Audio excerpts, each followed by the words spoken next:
여호와께서 집을 세우지 아니하시면 세우는 자의 수고가 헛되며 여호와께서 성을 지키지 아니하시면 파수꾼의 깨어 있음이 헛되도다. 너희가 일찍이 일어나고 늦게 누우며 수고의 떡을 먹음이 헛되도다. 그러므로 여호와께서 그의 사랑하시는 자에게는 잠을 주시는도다. 보라, 자식들은 여호와의 기업이요 태의 열매는 그의 상급이로다. 젊은 자의 자식은 장사의 수중에 화살 같으니 함께 읽겠습니다. 이것이 그의 화살통에 가득한 자는 복되도다. 그들이 성문에서 그들의 원수와 담판할 때에 수치를 당하지 아니하리로다. 아멘. 수고스러운 일을 잘 마무리했을 때 우리가 흔히 사용하는 인사말이 있습니다. 바로 수고했습니다라는 그런 인사말입니다. 우리가 앞에 광고 시간에 세 분 집사님들께서 교회길 안내 사인을 설치하시는 수고를 하셨다고 제가 광고를 했는데요. 제가 그때 사진을 보여드릴까 하다가 이때 광고 이 시간에 사진을 보여드리면 되겠다 싶어가지고 안 보여드렸습니다. 제가 한번 보여드리겠습니다. 요거를 작업을 해주셨습니다. 이런 일이 있을 때 우리가 어떻게 말합니까? 아이고 수고하셨습니다 이렇게 인사를 합니다. 근데 본래 이 수고라고 하는 말의 그 원뜻은 좀 부정적인 그런 말입니다. 한자를 아시는 분들은 한번 이렇게 보시면 아실 텐데요. 이 고자가 고통이라는 그런 뜻이고 그 앞에 숫자는 받는다라는 뜻입니다. 받을 숫자입니다. 그래서 그 본래의 의미는 고통을 받는다라는 그런 뜻입니다. 좀 굉장히 좀 부정적인 그런 느낌이지요. 조선시대 초기에 쓰여진 석보상절이라든가 이런 옛날 책들에서도 전부 이 뜻을 고통받는다라는 부정적인 뜻으로 사용하고 있습니다. 근데 이 말이 수백 년 흐르는 동안에 이제 언중들이 사용하면서 그 의미가 조금씩 변동이 되기 시작했습니다. 그래서 오늘날에는 이게 어떻게 쓰이느냐 하면 정반대가 되죠. 원래는 고통을 받는다 이런 부정적 의미였는데 지금은 그런 고통받는 일들을 잘 해결하셨다, 잘 마무리하셨다라는 그런 의미의 어떤 칭찬과 어떤 격려의 이제 그런 의미를 담게 됐습니다. 잘 됐다라는 그런 의미의 인사말로 바뀐 것입니다. 그래서 여러분 요 수고하셨다라는 말의 의미를 배우신 김에 한번 여러분 인사해 보시죠. 여러분 옆에 계신 분들께 한 주 동안 수고 많으셨습니다. 수고하셨습니다. 이렇게 한번 인사해 보시면 좋겠습니다.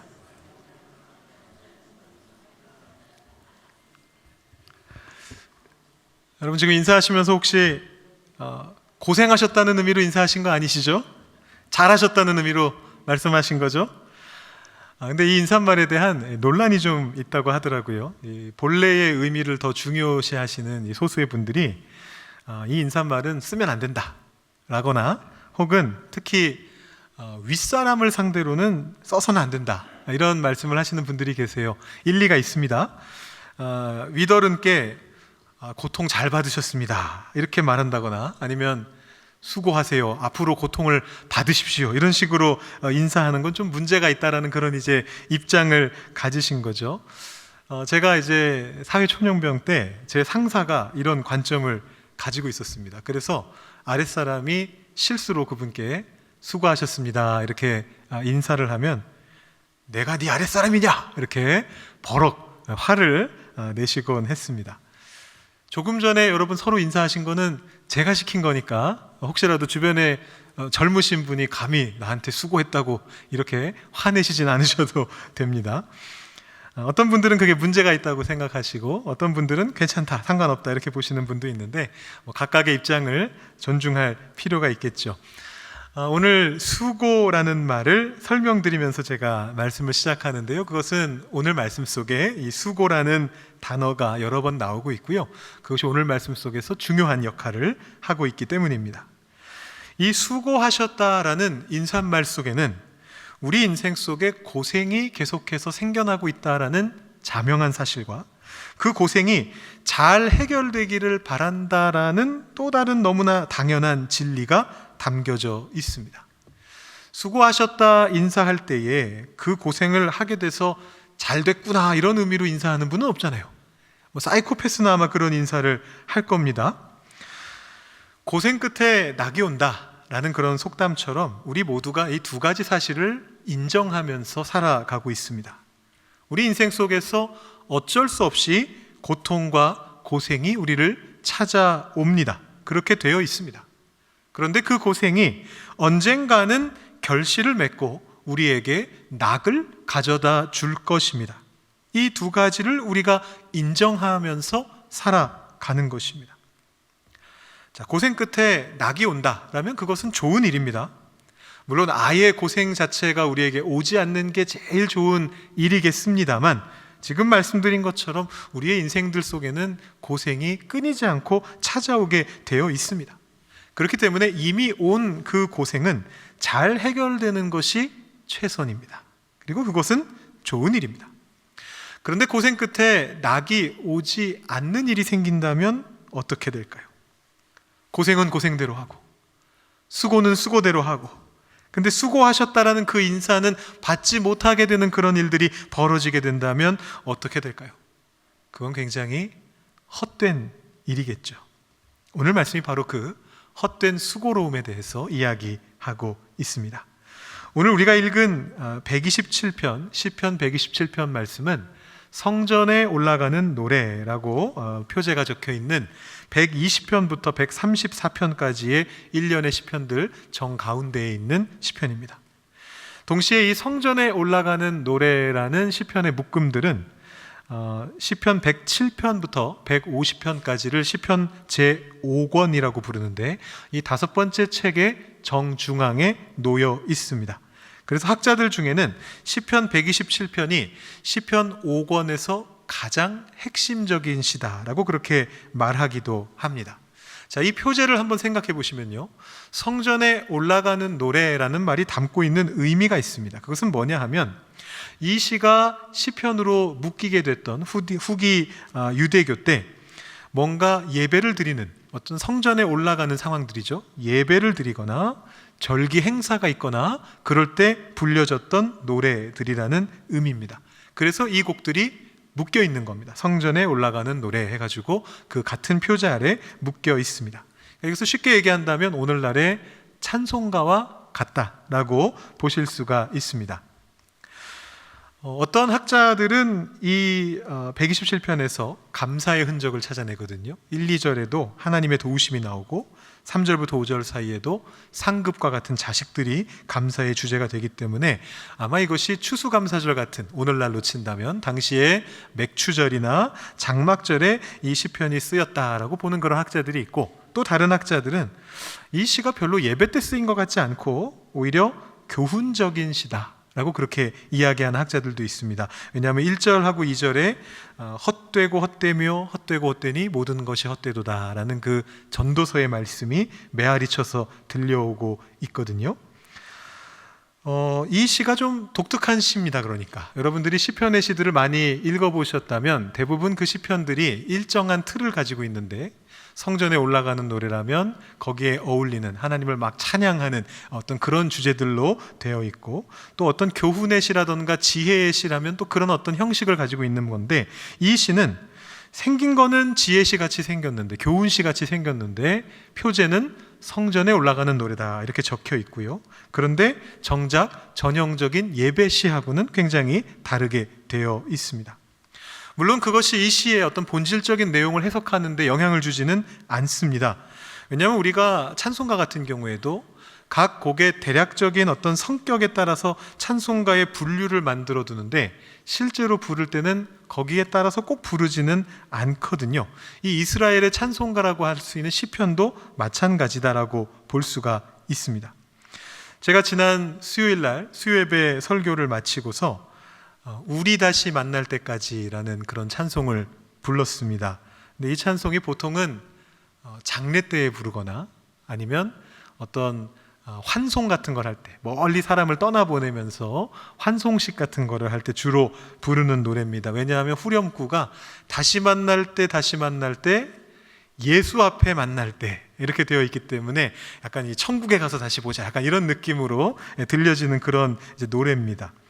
근데 제가 그 곡을 이렇게 묵상하면서 설교 말씀하고 같이 묵상하고 있는데 카테고리를 보니까 이게 장래에 묶여 있지가 않고 성도의 교제에 들어가 있더라고요. 그래서 제가 이렇게 묵상하다가 설교 주제에 맞길래 그 곡을 선택했습니다. 근데 끝나고 나서 한 권사님께서 오셔가지고 이런 말씀을 해주시는 거예요. 보통은 그렇게 장례 때나 이럴 때 부르는데, 오늘 목사님이 이 곡을 선정하셔서 같이 불러보니까, 생각해 보니까, 우리들이 교회 나왔다가 헤어지고 3, 4일 후에 또는 일주일 후에 다시 예수님 앞에서 만나게 되는데, 그 기간 동안에도 이 찬송을 부르는 게 어울린다라는 것을 새삼 깨닫게 되셨다라고 저한테 감사의 그런 말씀을 하러 오셨더라고요. 그래서 저도 그 생각을 했습니다 라면서 그렇게 말씀드렸는데요, 이렇듯이 찬송가도 잘 어울리는 컨텍스트가 있고 그에 따라 분류를 해두지만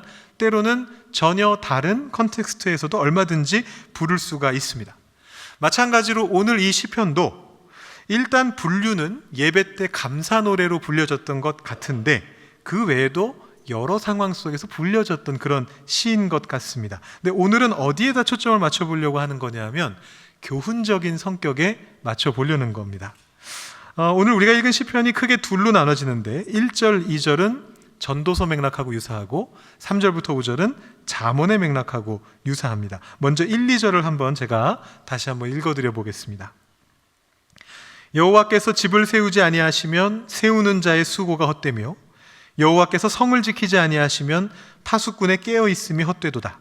너희가 일찍이 일어나고 늦게 누우며 수고의 떡을 먹음이 헛되도다.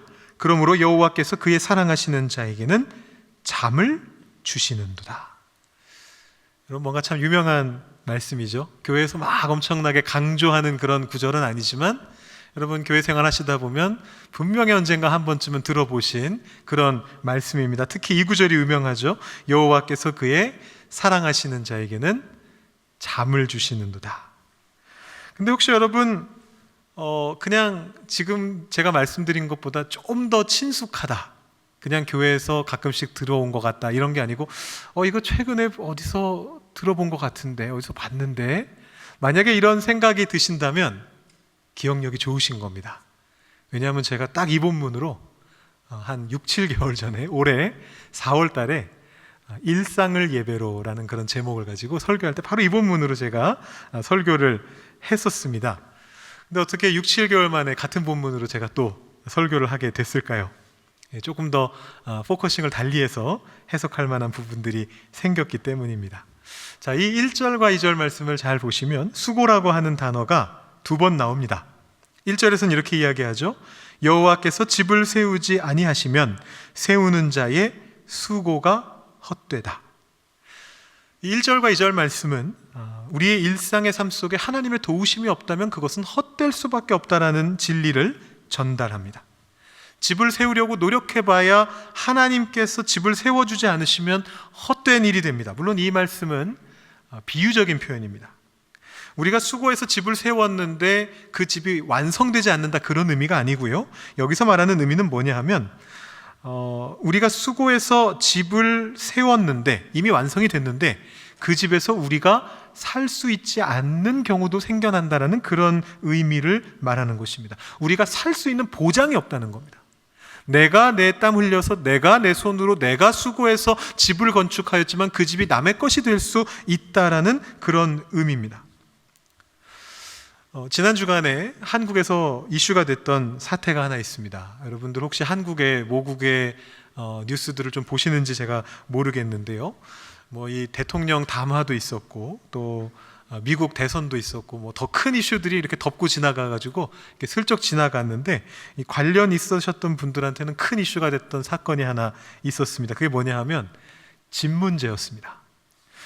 저도 정확한 건 잘 모르는데 디딤돌 대출이라나요? 이게 한국에서 이제 집을 처음 구매하거나 이런 분들한테 혜택을 주는 대출 제도인 것 같아요. 그래서 이 대출 혜택을 받아가지고 집을 사려고 계약을 다 해놨는데 정부에서 갑작스럽게 공고를 한 겁니다.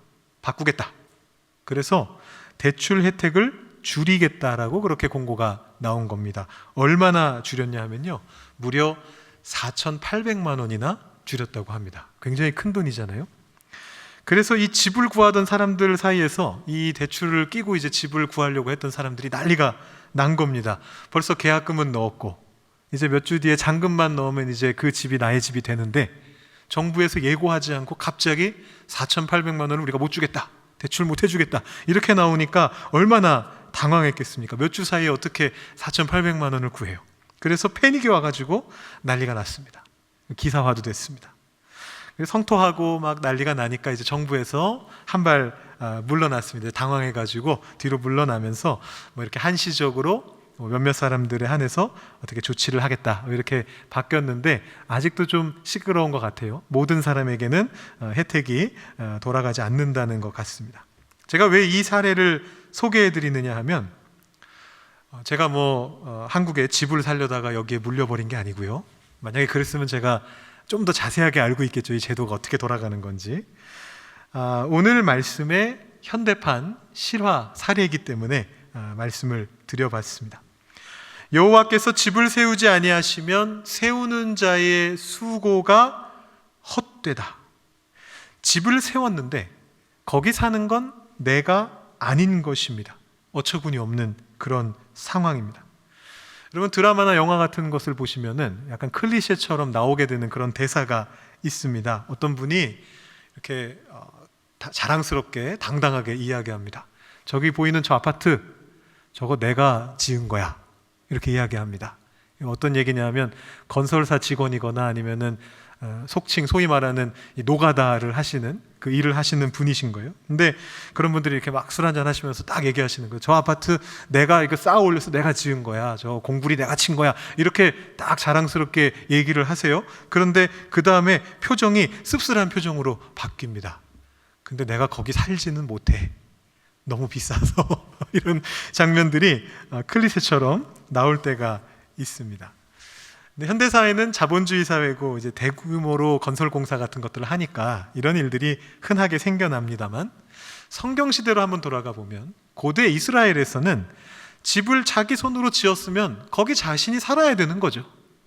남이 지어주고 남이 지어준 집에 들어가 사는 사람은 왕 정도 되는 사람이나 그런 거고 대부분의 사람들은 자기가 자기 손으로 집 짓고 거기 자기가 들어가서 살게 됩니다. 그게 너무 당연한 것인데 그게 안 될 수도 있다는 거예요. 그러면 그 수고가 너무나 당연하게도 헛된 것이 되는 겁니다. 비슷한 구절이 성경 이사야서 65장에도 나오고 있습니다. 제가 한번 읽어드려 보겠습니다. 그들이 가옥을 건축하고 그 안에 살겠고 포도나무를 심고 열매를 먹을 것이며 그들이 건축한 데에 타인이 살지 아니할 것이며 그들이 심은 것을 타인이 먹지 아니하리니 이는 내 백성의 수한이 나무의 수한과 같겠고 내가 택한 자가 그 손으로 일한 것을 길이 누릴 것이며 그들의 수고가 헛되지 않겠고 그들이 생산한 것이 재난을 당하지 아니하리니 그들은 여호와의 복된 자의 자손이요 그들의 후손도 그들과 같을 것임이라. 오늘 말씀을 표현만 뒤집어 놓은 거죠. 주제가 정확하게 똑같습니다. 자기 손으로 집 짓고 그 안에 살게 되고 다른 사람이 살지 않습니다. 그것이 바로 수고가 헛되지 않는 하나님께서 도와주시는 삶이라는 겁니다. 반대로 전도서를 보시면 어떤 사람이 수고를 하는데 정확하게 집 얘기는 아닙니다만 수고를 하는데 그 수고의 결과를 자기 자신이 누리지 못하게 되는 그 상황이 아주 헛된 상황이다 이렇게 묘사하고 있습니다. 이 말씀도 제가 한번 읽어드려 보겠습니다. 전도서 2장 말씀인데요. 내가 해 아래에서 내가 한 모든 수고를 미워하였노니 이는 내 뒤를 이을 이에게 남겨주게 됨이라. 그 사람이 지혜자일지 우매자일지야 누가 알랴마는 내가 해 아래에서 내 지혜를 다하여 수고한 모든 결과를 그가 다 관리하리니 이것도 헛되도다. 이러므로 내가 해 아래에서 한 모든 수고에 대하여 내가 내 마음에 실망하였도다. 어떤 사람은 그 지혜와 지식과 재주를 다하여 수고하였어도 그가 얻은 것을 수고하지 아니한 자에게 그의 몫으로 넘겨주리니 이것도 헛된 것이며 큰 악이로다. 좀 더 허무합니다. 자기 자손한테 물려주는 것조차도 허무하다고 얘기하고 있습니다. 내 손으로 수고했는데 그 결실을 내가 거두지 못하기 때문에 수고롭다라고 이야기합니다. 그리고 그 수고는 의미가 없고 헛되다라고 이야기하는 것입니다. 그래서 이 내용을 간단하게 전체적으로 요약해 보면 오늘 말씀 1, 2절의 내용은 집을 지어도 그 집에 거하지 못하게 되면 그 수고가 헛되다라는 것이고, 또 좀 더 직관적으로 어떤 표현이 나오느냐 하면 파수꾼이 아무리 성을 지키기 위해 눈을 부릅뜨고 경성하고 있다 할지라도 하나님께서 그 성을 지키지 않으시면 허사가 된다. 모든 것이 허사가 된다라고 이야기합니다. 얼마나 모든 것이 허사입니까? 일찍 일어나고 늦게 누우며 수고의 떡을 먹는 그 모든 것들이 다 허사다라고 그렇게 이야기합니다. 잠잘 틈 없이 일하면서, 먹을 틈도 없이 일하면서 수고로이 떡을 먹는 그 상황들, 자고 일하고 먹고 하는 인생 전체가 허사가 된다라고 그렇게 오늘 말씀 1, 2절이 이야기하고 있는 것입니다. 우리의 일상의 수고가 결실을 맺지 못하게 될 때 그것은 헛되게 됩니다. 그러나 하나님께서 함께 해주실 때, 우리의 일상의 수고 속에 하나님께서 의미를 부여해 주실 때 그 헛됨은 사라지게 됩니다. 우리 인생 속에 고통은 오게 되어 있습니다. 안 올 수는 없습니다. 근데 거기에 의미가 부여되느냐, 부여되지 않느냐에 따라서 우리의 삶은 헛될 수도 있고 헛되지 않을 수도 있는 것입니다. 제가 개인적으로 좋아해서 자주 인용하는 인용구가 하나 있습니다. 아마 지난 2년 사이에 분명히 주일 설교 때 한 번쯤 인용했을 것 같고요. 아마 내후년쯤에도 한 번 더 인용하게 될 겁니다. 제가 그만큼 좋아하는 표현입니다. 조지 맥도널드라고 하는 영국의 목사이면서 작가면서 동화작가인 분이 있는데, 그분이 전하지 못한 설교라는 책에 이런 글귀를 적어 두었습니다. 하나님의 아들께서 고난을 당하신 것은 우리의 고난을 없애시기 위함이 아니라 우리의 고난을 그분의 고난과 같은 것으로 만드시기 위함이었다. 하나님을 믿는다고 해서 우리의 일상에 고난이 사라지지는 않습니다. 수고가 없어지지는 않습니다. 인간은 살면서 수고해야 합니다. 때로는 고통받아야 됩니다. 그런데 그 수고와 고통에 아무런 의미가 없다면, 우리가 그 수고의 좋은 결과를 누리지 못하고 인생을 마치게 된다면 그것은 헛된 일이 될 수밖에 없습니다. 만일 그렇다면 우리도 전도자가 그러했던 것처럼 허무 속으로, 깊은 허무 속으로 빠져들 수밖에 없을 것입니다. 그러나 하나님을 믿는 사람들에게는 그들의 수고와 고난이 의미를 가지게 된다는 것입니다. 왜냐하면 하나님께서 먼저 그것을 시연해서 보여주셨어요. 예수 그리스도를 이 땅에 보내셔서 우리의 죄를 위해서 고난과 수고를 당하게 하셨습니다. 그래서 예수 그리스도를 통해서 그 고난과 수고가 우리의 죄를 없이 하는 의미를 가지게 된 것입니다. 근데 이 말씀이 이렇게 얘기합니다. 우리의 고난을 예수님의 고난과 같게 만들어 주시기 위해서, 그러니까 우리의 고난 속에 의미를 부여해 주시기 위해서 하나님께서는 예수님을 우리에게 보내주셨다라고 이야기합니다. 우리가 살아가는 삶 속에서 수고와 고통이 그냥 스쳐 지나가고 끝나는 것이 아니라 그것을 통해서 나의 인생이 변화하고, 그것을 통해서 나의 주변에 있는 사람들의 인생이 변화하게 되는 것을 보게 되는 것입니다. 그래서 우리에게 수고가 닥쳐오지만, 우리에게 고통이 닥쳐오지만, 그럼에도 불구하고 거꾸로 그 고통 때문에, 그 고난 때문에 우리는 우리 삶 속에서 계속해서 하나님의 뜻을 추구하게 되는 것입니다. 오히려 고난이 하나님의 뜻을 추구하게 하는 원동력이 되는 것입니다.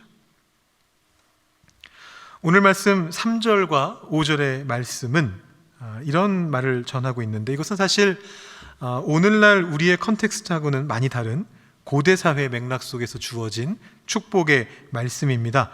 바로 자식을 많이 두게 된다라는 그런 복입니다.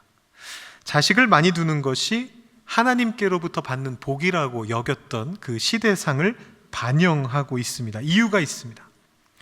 오늘날처럼 사회보장제도가 잘 이루어져 있지 않았던 고대 세상 속에서는 많은 자녀들이 특히 젊을 때 낳아서 그 부모가 나이 들어 노쇠해졌을 때 부모가 지역사회 속에서 괄시를 당하지 않게 해주는, 손해를 당하지 않게 해주는 장성한 자식들의 존재가 큰 복으로 여겨졌습니다. 4절을 보시면 젊은 자의 자식이다라는 말이 나오는데 그게 그런 뜻입니다. 젊을 때 낳은 자식. 그래서 나이 들었을 때 이미 다 커서 성인이 되어서 자기 몫을 하고 있는 자식이다, 이제 그런 의미인데요. 이 자녀들이 있음으로 해서 고대 사회 사람들은 힘이 났던 거예요. 노년기에. 여러분들이 살아가고 계시는 캐나다는 사실 그런 것이 꼭 필요하진 않은 사회입니다. 제가 성도님들 만나 뵐 때마다 가장 많이 듣는 얘기 중에 하나가 뭐냐 하면 역시 캐나다는 살기가 좋은 나라입니다. 이 말씀을 제일 많이 듣습니다. 뭐 사고가 나시거나 병이 나셔가지고 병원에 실려가셨을 때도 가서 신방을 해보면 그 말씀을 꼭 하세요. 전화 한 통이면 이렇게 치료도 받고 공짜로 치료받고 이런 얘기들을 하시면서 참 살기 좋은 나라입니다. 이런 얘기를 꼭 하시거든요. 현대 사회는 이런 사회보장 제도가 갖춰져 있는데 고대 사회는 그게 없으니까 그 역할을 누가 하느냐 하면 자녀들이 하는 겁니다. 그래서 그것이 복으로 생각되는 거예요. 5절을 보시면 예시로서 성문에서 벌어지는 재판의 순간이 나오고 있는데 이때에 나이 들어 노쇠해진 분이 그냥 혼자서 그 자리로 가면 무시당할 수 있다는 거예요. 다른 사람들한테 기세에서 눌리는 거죠. 그런데 장성한 자녀들을 이렇게 많이 데리고 가면 무시당하지 않고 수치당하지 않을 수 있다는 겁니다. 그런 어떤 맥락을 가지고 지금 이야기하고 있는 겁니다.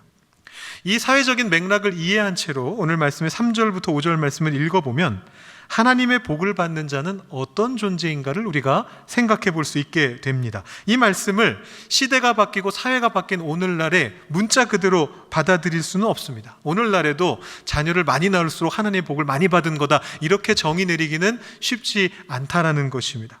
그런데 이 말씀 속에서 우리가 생각해 보는 것입니다. 도대체 그렇다면 오늘날 하나님이 우리에게 주시는 복은 무엇일까? 하나님의 뜻대로 살아가려고 노력하는 자들, 수고와 고통 속에서 의미를 찾으려고 애쓰면서 하나님의 도우심을 간구하는 자들에게는 어떤 복이 주어질 것인가? 우리가 그것을 이 말씀 속에서 간접적으로 느껴볼 수가 있습니다. 저는 이런 생각을 한번 해봤습니다. 그리스도께서는 우리에게 혹시 보험이신가? 혹은 사회보장제도이신가? 좀 무엄한 발상인가요? 제가 그런 생각을 한번 해봤습니다. 방금 말씀드린 것처럼 이 3절부터 5절 말씀이 그런 얘기잖아요. 일종의 그 당시 기준의 사회보장제도라는 거예요. 많은 자식들이 있다, 이 말은 사회보장제도예요. 하나님께서 자식들을 주셔서 그렇게 보험이 되게 하시고 삶을 보장시키신다라는 그런 이야기거든요. 그렇다면 오늘날 우리에게는 어떤 것이 보장됩니까?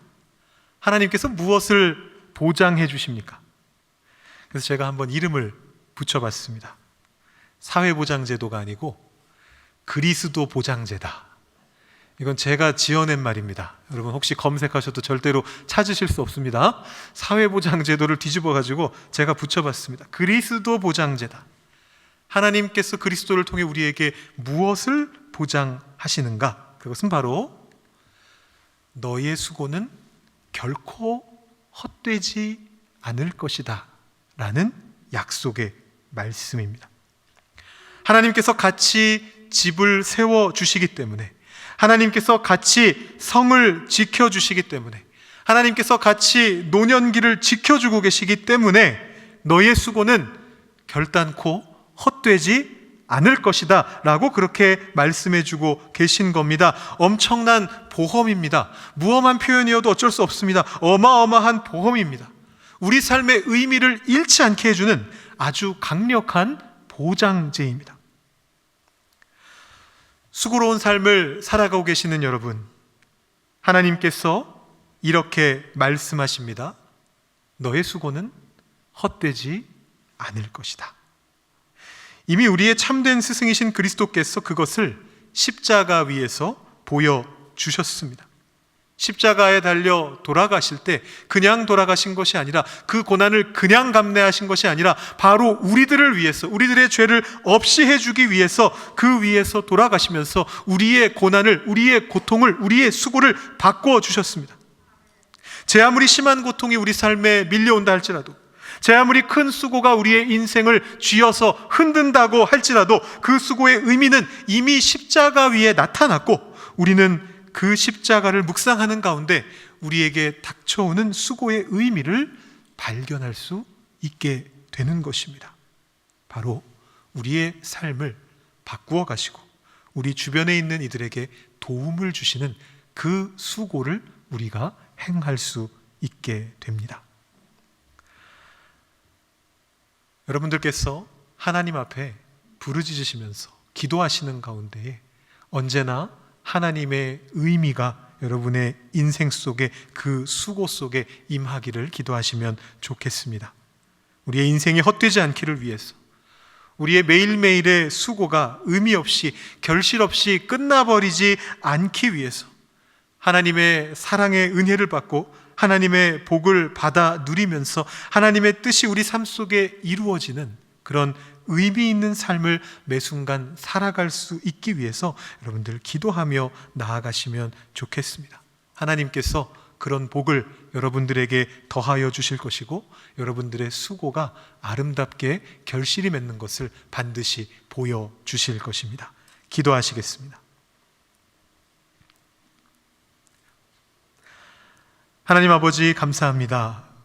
오늘도 주님 안에 나와서 주님의 음성을 들으며 우리의 인생 속에 수고함 속에 임하시는 주님의 의미를 발견하게 하시니 감사합니다. 우리가 살아가며 때로 고난을 당할 때가 있습니다. 고통을 당할 때가 있습니다. 수고로이 일해야 하는 순간들이 있습니다. 그것을 피하고 싶어도 우리의 연약함 때문에 피하지 못하고 그 안에 휩쓸려 들어가는 우리를 발견하게 될 때가 있습니다. 그럴 때에 우리가 주님의 십자가를 묵상하면서 우리의 고통을 주님의 것으로 바꿔주시는, 의미를 부여해 주시고 은혜를 허락해 주시는 그 길로 나아갈 수 있기를 소망합니다. 늘 주님께 기도하는 가운데에 우리의 매일매일의 수고가 의미를 가지며 결실하는 그런 삶을 살아갈 수 있도록 주님 우리에게 복을 더하여 주시옵소서.